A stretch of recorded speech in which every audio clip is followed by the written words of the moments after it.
ओम शांति 1969 की श्रृंखला में ये मुरली है 4 मार्च 1969, 4 मार्च 1969 की। 1969 में उस दिन होली थी, तो होली के शुभ अवसर पर बाबा ने बाप दादा द्वारा ये मुरली चलाई गई थी। तो मुरली का शीर्षक ही है होली के शुभ अवसर पर। बाप दादा कहते हैं, आज आपकी खास होली है क्या? बच्चों से पूछ रहे हैं बाबा, आज आपकी खास होली है क्या? होली कैसे मनाई जाती है? होली मनाने आती है? बाबा पूछ रहे हैं बच्चों से, होली कैसे मनाई जाती है? होली मनाने आती है? संगम की होली कौन सी है? वर्तमान पाठ अनुसार होली कैसे मनाएंगे? बाबा ने बहुत सारे क्वेश्चन किए। पहला किया, होली कैसे मनाई जाती है, मनाना आती है? और संगम की होली कौन सी है? वर्तमान पाठ अनुसार होली कैसे मनाएंगे? वर्तमान समय कौन सी होली मनाने की आवश्यकता है? बाबा ने कहा, इस समय कौन सी होली मनाने की आवश्यकता है?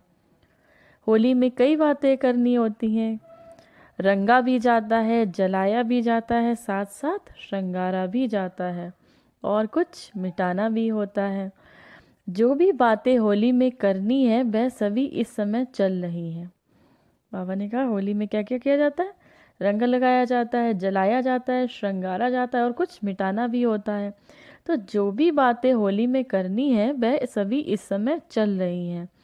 जलाना क्या है? अब बाबा बच्चों से पूछ रहे हैं, जलाना क्या है, मिटाना क्या है, रंगना क्या है, और श्रृंगारना क्या है? ये सभी कर लेना, इसको कहा जाता है मनाना। अगर इन चारों बातों में से कुछ कमी है तो मनाना नहीं कहेंगे। होली के दिन बहुत सुंदर सजते हैं। कैसे सजते हैं? होली के दिन बहुत सुंदर सजते हैं। कैसे सजते हैं? देवताओं के समान। आप सभी सजे हुए हो। सजावट में कोई कमी तो नहीं है? बाबा पूछ रहे हैं बच्चों से, आप सभी सजे हुए हो? सजावट में कोई कमी तो नहीं है? सजावट में मुख्य होली का श्रृंगार कौन सा होता है? सॉन्ग्स जो बनाते हैं उन्हों को पहले पहले मस्तक में बल्ब लगाते हैं। ये भी इस समय की कॉपी की हुई है। आपका भी संगम का मुख्य श्रृंगार है मस्तक पर आत्मा का दीपक जलाना। बच्चों का संगम का मुख्य श्रृंगार कौन सा है? बाबा ने कहा, होली में श्रृंगार भी करते हैं, बहुत सुंदर सुंदर सजते हैं। तो हम बच्चों का श्रृंगार कौन सा है? मस्तक पर आत्मा का दीपक जलाना। इसकी निशानी बल्ब जलाते हैं।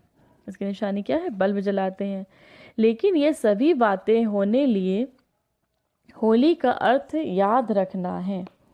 होली का अर्थ, बाबा ने कहा, ये सभी बातें याद रखने के लिए होली का अर्थ याद रखना है। होली, होली, जो कुछ हुआ वह हो गया। हो लिया, होली अर्थात बीत चुकी होली। तो वर्तमान समय जो पॉइंट ध्यान में रखनी है वह यह है कि होली की अर्थात ड्रामा के ढाल की। जब ऐसे मजबूत होंगे तब वह रंग भी पक्का लग सकेगा। अगर होली का अर्थ जीवन में नहीं लाएंगे तो रंग कच्चा हो जाता है।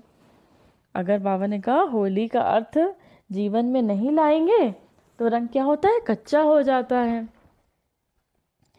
पक्का रंग रंगने के लिए हर वक्त सोचो। अगर पक्का रंग रंगना है, किस चीज़ का पक्का रंग, किस चीज़ का रंगना है? ड्रामा के ढाल का और बाबा के प्यार का। तो बाबा ने कहा, अगर पक्का रंग लगाना है तो क्या करना है? यही बात हर वक्त सोचो। होली जो बीता सो हो गया। होली, ऐसे होली मना रहे हो? पापा बच्चों से पूछ रहे हैं, ऐसे होली मना रहे हो? वाह, कभी कभी ड्रामा की सीन देखकर कुछ मंथन चलता है। बाबा ने कहा, ये मन में चलता है कि होली ऐसे है। कभी ज्ञान का मंथन दूसरी बात है। ड्रामा का सीन देख के कुछ मंथन चलता है, या ये सोचते हो जो हो गया सो हो गया? ज्ञान का मंथन दूसरी बात है, लेकिन ड्रामा की सीन पर मंथन करना, क्यों, क्या, कैसे, ये किस चीज़ का मंथन है? बाबा ने कहा, किस चीज़ का मंथन है, क्यों, क्या? दही का जब मंथन किया जाता है तब मक्खन निकलता है। अगर पानी को मंथन कर देंगे तो क्या निकलेगा? कुछ भी नहीं निकलेगा। रिजल्ट में क्या होगा? एक तो थकावट होगी, दूसरा टाइम वेस्ट होगा। इसीलिए वह हुआ पानी का मंथन। ऐसा मंथन करने की बजाय ज्ञान का मंथन करना है। बहुत अच्छी बात बाबा ने बताई यहाँ पर कि जब ड्रामा के कोई सीन देखकर मंथन चलता है ना, क्या हो गया, ये कैसे हुआ, इसको ऐसा नहीं होना चाहिए, क्यों, तो बाबा ने कहा ये किस चीज़ का मंथन है। अगर दही को मथा जाता है तो क्या होता है, मक्खन निकलता है। और अगर पानी को मथेंगे तो क्या रिजल्ट होगा, थकावट होगी, दूसरा टाइम वेस्ट होगा। इसीलिए वह हुआ पानी का मंथन। क्या, क्यों, कैसे वाला मंथन क्या हुआ, पानी का। ऐसे मंथन करने की बजाय किस चीज़ का मंथन करना है हमें, ज्ञान का मंथन। ज्ञान का मंथन अर्थात मुरली का मंथन। साकार रूप में लास्ट दिनों में सर्विस की मुख्य युक्ति कौन सी सुनाई गई थी। साकार रूप में जब बाबा थे तो लास्ट दिनों में सर्विस की युक्ति कौन सी सुनाई गई थी। घेराव डालना। घेराव डालना मतलब डबल घेराव डालना। एक तो वाणी द्वारा सर्विस का, दूसरा अव्यक्ति आकर्षण का। एक तो वाणी द्वारा सर्विस का डबल घेराव डालना, एक तो वाणी द्वारा सर्विस का, मुंह से बोल के सर्विस करना, बाबा का ज्ञान बताना। दूसरा अव्यक्त आकर्षण का। अगर अव्यक्त स्थिति में है तो उसका एक आकर्षण का अलग घेराव बनता है। तो बाबा ने कहा एक तो अव्यक्त आकर्षण का, दूसरा वाणी द्वारा सर्विस का। ये ऐसा घेराव डालना है जो ना खुद उससे निकल सके ना दूसरे निकल सके। घेराव डालने का ढंग अभी तक प्रैक्टिकल में दिखाया नहीं है। म्यूजियम बनाना तो सहज है, म्यूजियम बनाना ये कोई घेराव डालना नहीं है, लेकिन अपने अव्यक्त आकर्षण से उन्हों को घायल करना, ये है घेराव डालना। बाबा ने कहा अपने म्यूजियम बनाना कोई बड़ी बात नहीं है, घेराव डालना नहीं है, लेकिन अपने अव्यक्त आकर्षण से, जब आप अव्यक्त स्थिति में रहते हो उसका जो आकर्षण होता है, आत्मिक स्थिति में रहते हो तो जो ऑरा बनता है, जो अव्यक्त स्थिति का, जो फरिश्ता स्थिति का ऑरा बनता है, उससे क्या होता है, बाबा कहे कि होता है उन्हों को घायल कर देना। ये है घेराव डालना। वह अभी चल रहा है, अभी सर्विस का समय भी ज़्यादा नहीं मिलेगा। समस्याएं ऐसे ही खड़ी हो जाएंगी जो आपके सर्विस में भी बाधा पड़ने की संभावना होगी। ऐसी ऐसी समस्याएं आ जाएंगी जो आप सर्विस करोगे उसमें भी बाधाएं पड़ेंगी। इसीलिए जो समय मिल रहा है उसको, जिसमें जितनी सर्विस करनी है वह अधिक से अधिक कर लो। उनका जितना समय मिल रहा है अधिक से अधिक सर्विस कर लो। फिर ऐसा होगा कि सर्विस में भी बाधाएं पड़ना शुरू हो जाएंगी, नहीं तो सर्विस का समय भी होली हो जाएगा। बाबा ने कहा सर्विस का समय भी होली हो जाएगा, यानी बीत जाएगा। इसीलिए अब अपने को आप ही ज़्यादा में ज़्यादा सर्विस के बंधन में बांधना चाहिए। अपने आप को क्या करो, ज़्यादा से ज़्यादा सर्विस के बंधन में बांध लें। इस एक बंधन से अनेक बंधन मिट जाते हैं। जितना जितना सर्विस करेंगे, जितना जितना बाबा का ज्ञान दूसरों को बताएंगे, चाहे वो सर्विस मनसा से हो, जब आपके संकल्प अच्छे चल रहे हो, सम्मान की स्थिति में रहते हो, तो क्या होता है, वो भी सर्विस हो रही है। जैसे सम्मान हम कहते हैं मैं परम पवित्र आत्मा हूँ, तो वो आत्मा से हमारे जो वाइब्रेशंस निकल रहे हैं ये भी सर्विस हो रही है। बाचा से जो बाबा का ज्ञान हम किसी को सुनाते हैं, बाबा तक ले आते हैं। कर्मणा से भी हम सर्विस करते हैं, अपने चलन से भी बाबा ने बताया सर्विस कर सकते हो। आपका जो चाल चलन है उसको देख के दूसरे भी देखेंगे कि कितना अच्छा चाल चलन है इस इंसान का, इस व्यक्ति का चाल चलन कितना अच्छा है, तो उससे भी सर्विस की जा सकती है। तो बाबा ने कहा अपने आप को ज़्यादा से ज़्यादा सर्विस के बंधन में बांध दो, जिससे और अनेक बंधन कट जाते हैं। अपने को खुद ईश्वरीय सेवा में लगाना चाहिए, औरों को कहने से नहीं। बाबा ने कहा अपने आप को खुद से ईश्वरीय सेवा में लगाओ, औरों के कहने से नहीं। औरों के कहने से क्या होगा, आधा फल मिलेगा। अगर औरों ने कहा कि आप सर्विस करिए, ये करिए, तो उससे क्या होगा, आधा फल मिलेगा। क्योंकि जिसने कहा अथवा प्रेरणा दी उसका भाईचारी हो जाती है। दुकान में अगर दो भाई बार साझेदार हो तो बंटवारा हो जाता है ना, तो एक है वह मालिक। इसीलिए अगर किसके कहने से करते हैं तो उस कार में भाईवारी हो जाती है, और स्वयं ही मालिक बनकर के करते हैं तो सारी मिल्कियत के अधिकारी बन जाते हैं। इसीलिए हर एक को मालिक बनकर करना है, लेकिन मालिकपन के साथ साथ बालकपन भी पूरा होना चाहिए। बाबा ने कहा कि अगर जैसे दुकान में दो साझेदार होते हैं तो क्या होता है, बंटवारा हो जाता है। एक है तो वह मालिक हो रहता है। इसीलिए अगर किसी के कहने से करते हैं तो भाईवारी हो जाती है। स्वयं मालिक बन के करते हैं तो सारी मिल्कियत के अधिकारी बन जाते हैं।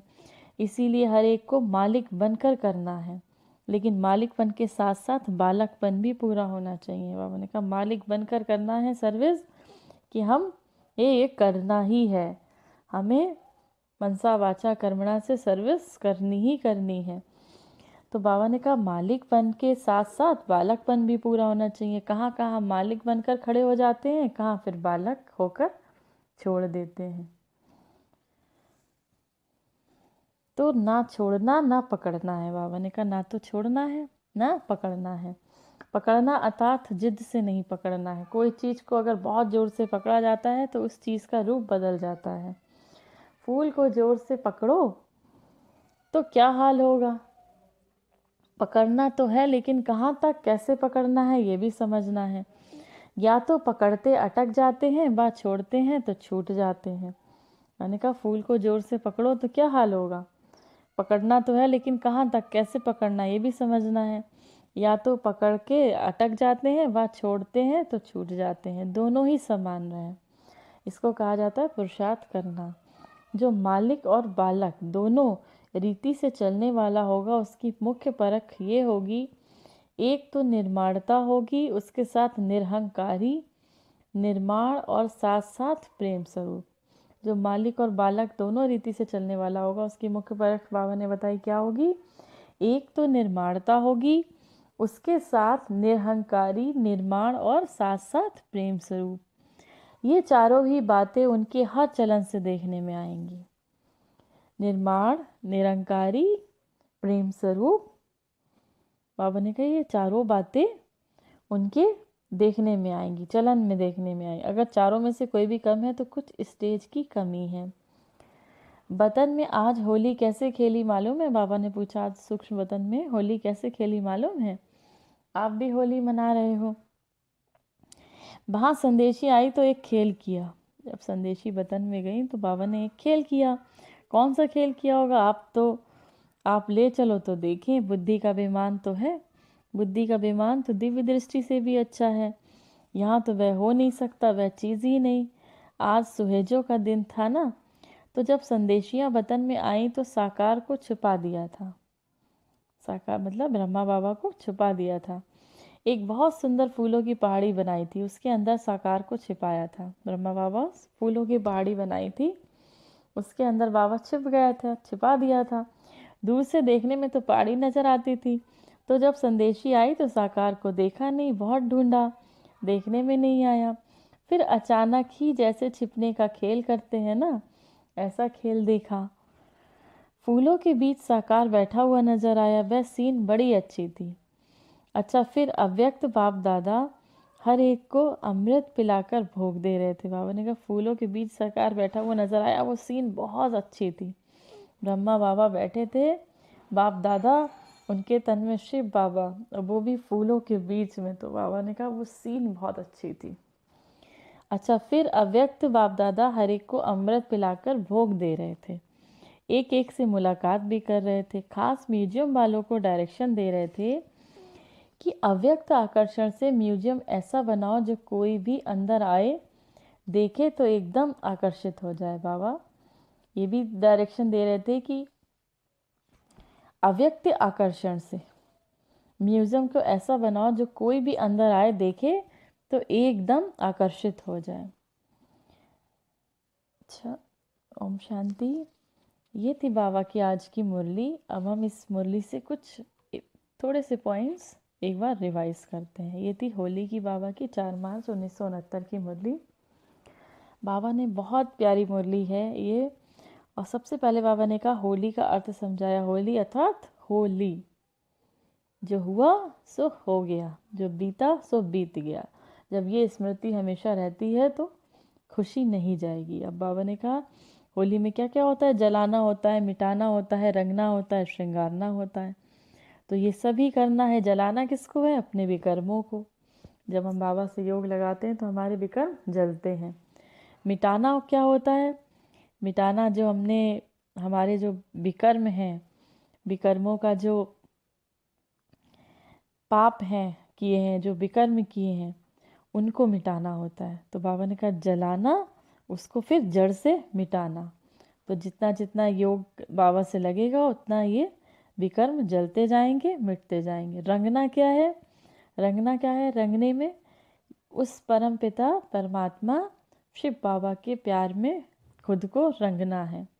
श्रृंगारना किसका है? श्रृंगारना का तो बाबा ने बहुत अच्छा उदाहरण दिया है कि आप भी संगम का मुख्य श्रृंगार क्या है? किस चीज़ से श्रृंगारना है? मस्तक पर आत्मा का दीपक जलाना है। इसे इसे कहते हैं श्रृंगारना। बाबा ने कहा अपने श्रृंगार हम कैसे करेंगे? मस्तक पे आत्मा का दीपक जलाकर श्रृंगार करेंगे। लेकिन ये सभी बातें होने के लिए एक ही शब्द याद रखना है, होली अर्थात बीत चुकी। बाबा ने कहा पक्का रंग रंगने के लिए क्या करना है? होली अर्थात बीत चुकी।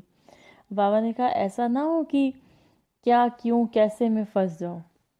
क्योंकि जब आप, बाबा ने कहा दही का जब मंथन किया जाता है तो क्या होता है? मक्खन निकलता है।